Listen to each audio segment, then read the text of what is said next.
Are you looking forward to the Oscars? So the Oscars nominees came out a few weeks ago, and as the award ceremony approaches, today let's go over some of the strong contenders with our friend Wesley on our show. So stay tuned for more.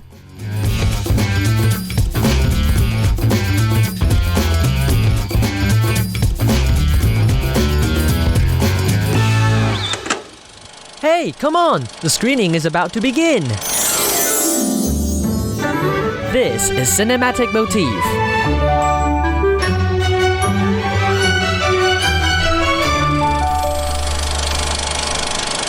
Hello, I'm Wanson, a film critic and a content creator, and welcome back to Cinematic Motif, where I introduce you films in Taiwan and around the world. And today on our show, as I've already announced, today we are going to talk about the Oscars 2026. And let's welcome our old friend of the show, who was here, I think last year, right? Yeah. Okay. Let's welcome Wesley Pin-wei. Welcome back to the show. Hello. Yay, thank you for having me. Anyway, so Wesley, let me introduce you a little bit. So you are a law school student, and you are also a cinephile, and you write reviews from time to time for some of the most prestigious platforms in Taiwan. All right, how are you doing? How is your film watching recently? My film watching recently has been relatively low because the school thing is As a law student, I know you're always stressed out. I don't know, reading something or writing some extra homeworks all the time. Yes, you actually read my essays. Yes, I read your essays. We're going to talk about your essay someday in the future on the show. Yeah. Actually, yes. Anyway, so today we're going to talk about the Oscars nominees highlights. So let's get started. So first of all, Wesley, I know you have a first film to share with us today, right? What is the first highlight you want to share with us all on the show? Okay, my first film that I want to share is Marty Supreme. Okay, Marty Supreme.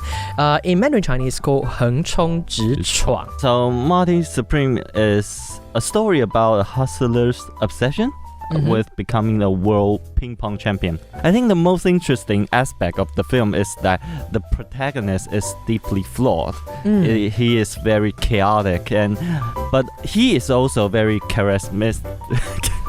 Yeah, charismatic. We talked about that adjective before the recording starts. Why is the character charismatic? Because it's played by Timothée Chalamet. Yeah, Timothée Chalamet, the star of Hollywood recently, right? Yeah. And he has made quite a change this time. From a little artistic hipster to the kind of chaotic and sport personality in this movie, because he usually stars in some sort of art house movie and also some sort of characters like an artist.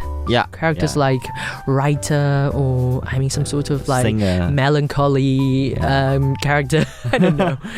Anyway, so what made this film so special at the Oscars this year? I think this film is very kinetic in terms of styles, and the characters are constantly moving faster than their own self-understanding, and I think it's very exhilarating, and the film embraces that kind of chaos. And it's directed by one of the Safdie's brothers. Right. And their previous film Uncut Gems and Robert Pattinson film. Good time. Yeah. And it's really driven by the kind of momentum of the city, of the character. That kind of collision through the streets of New York. And I think it's a great cinematic ride. And I love it. Yeah, and as far as I'm concerned, I think Marty Supreme was nominated for also in the Best Picture, right? Yes. Yeah, so this is definitely a movie that you can be rooting for. I think there's a great chance of this movie getting some awards at the Oscars. Yes, especially Best Actor. Best Actor for Timothée Chalamet. You're a team Chalamet, I know. Anyway, moving on, I also have another film to share with you. This is actually the movie that we talked about last week on the show.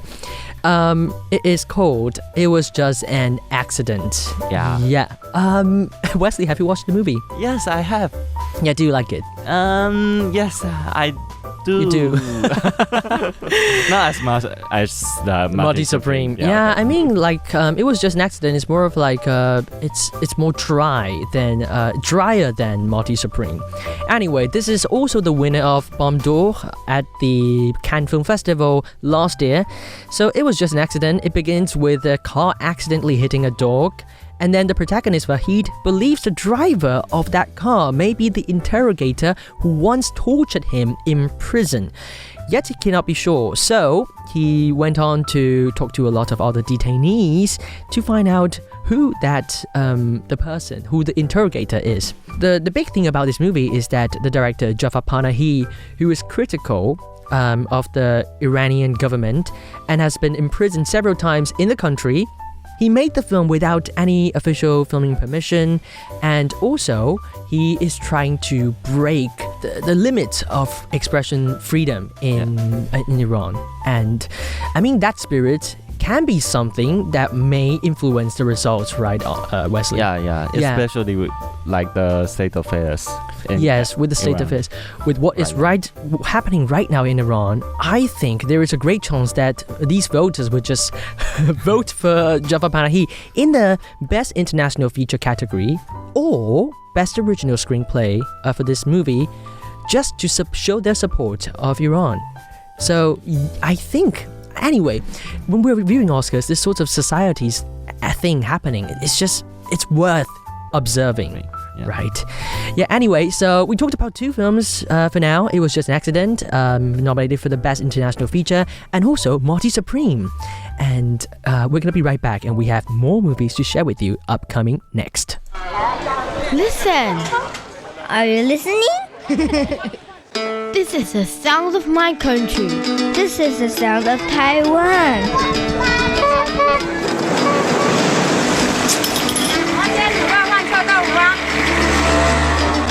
頭前後邊攏互你見。我以崇正香港同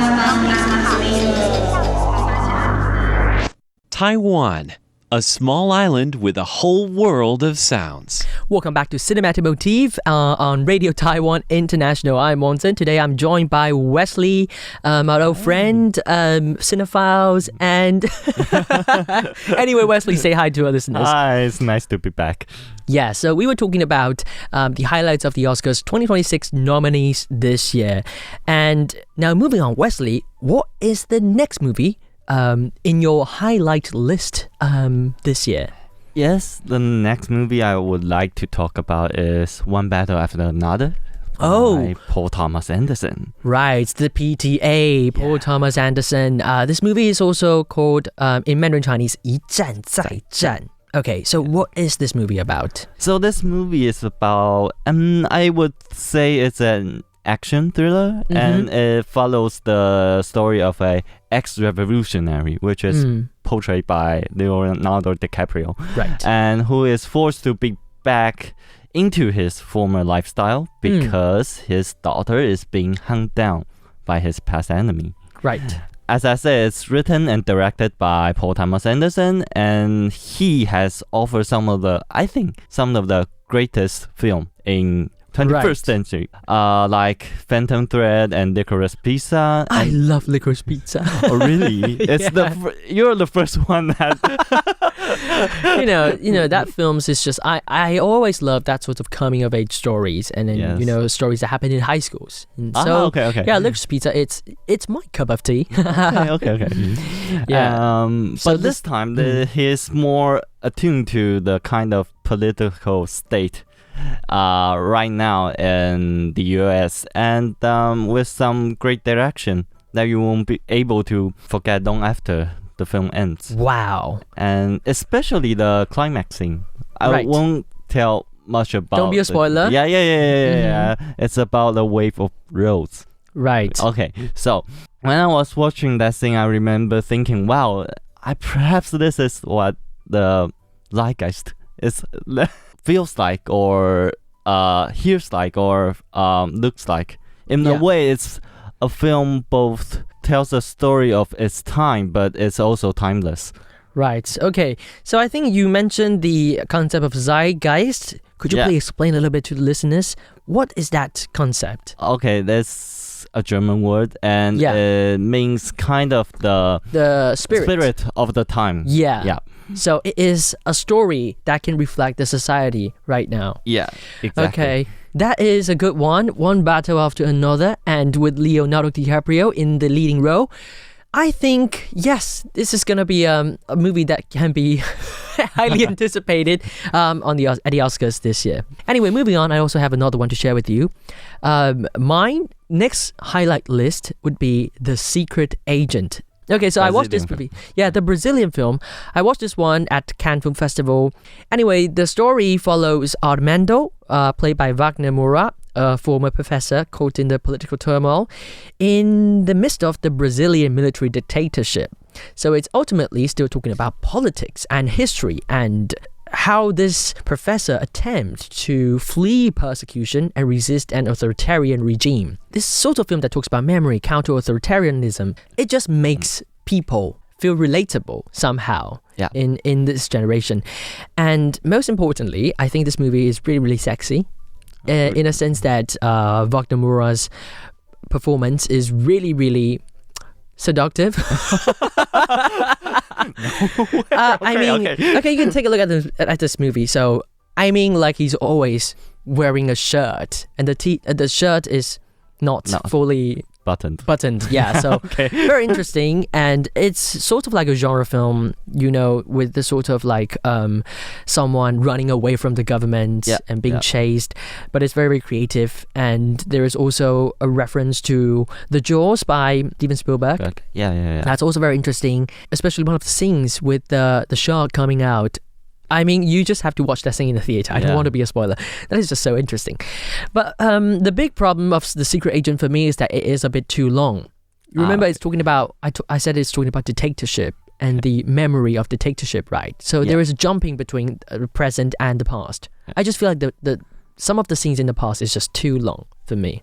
Okay. Yeah. The approach from The Secret Agent and One Battle After Another is very, very different, I think. Mm-hmm. It's more of One Battle After Another is more of a Hollywood, which is really intense, but The Secret Agent is more like a gentle. Yeah, gentle and more.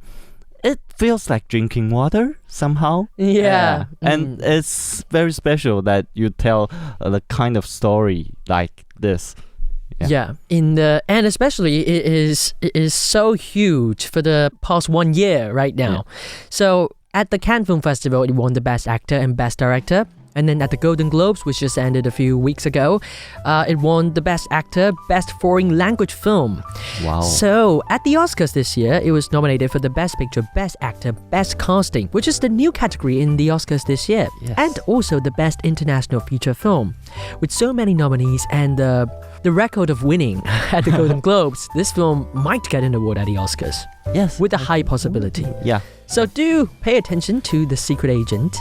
And finally, Wesley, you have another film to share with us, right?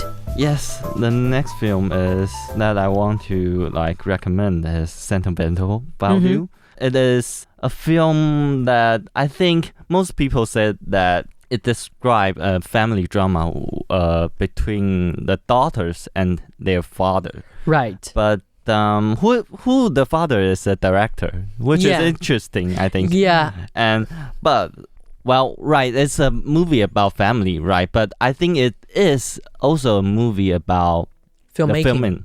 Yeah, the film itself. And what's really interesting to me is how the film's narrative structure is construed, and it's built up layers and layers by that ultimately reflect back to the filmmaking itself. Yeah. And it's a kind of reflected by the creative process, I think, in the film. And I think it's very illuminating to see. And because of that reason, it can endure multiple viewing because the narrative structure is so layered and layered very and complex. Yeah. What's interesting is that we often talk about how a movie can reflect the life of the movie creator. Yeah. And this movie is exactly talking about that process of filmmaking.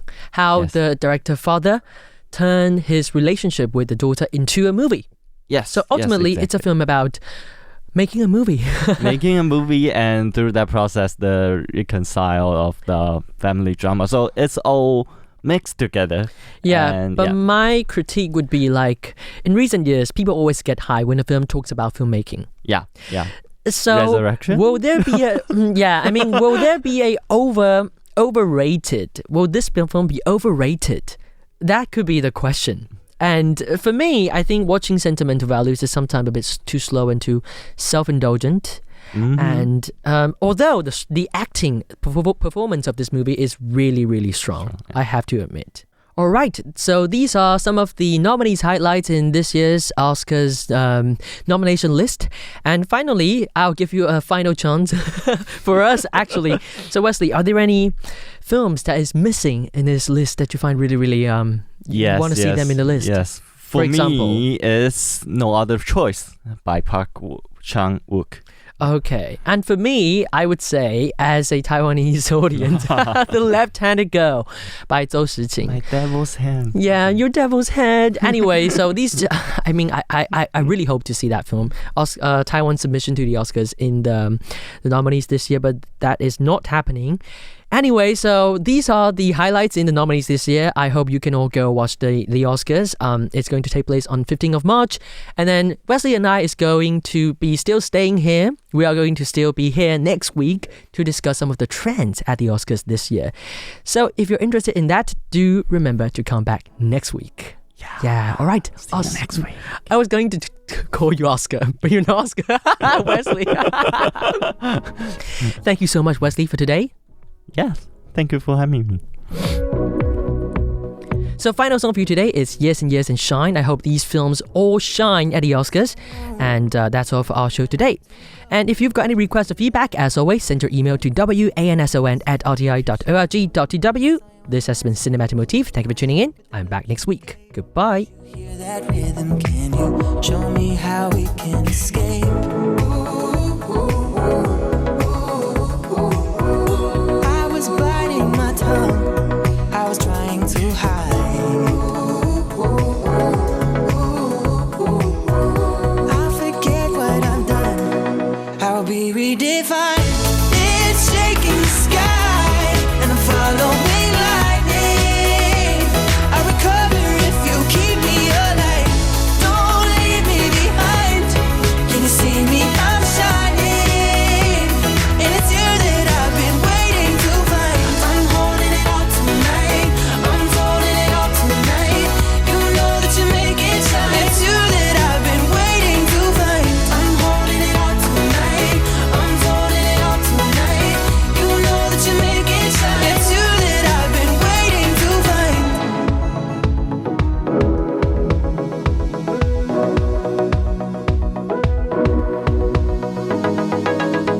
Now that we can hear that sound, now that you can hold me down, you can pull me under, you can raise everything to the ground.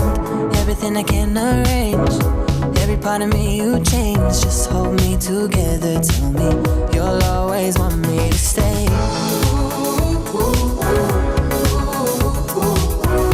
I was biting my tongue, I was trying to hide. I'll forget what I've done, I'll be redefined.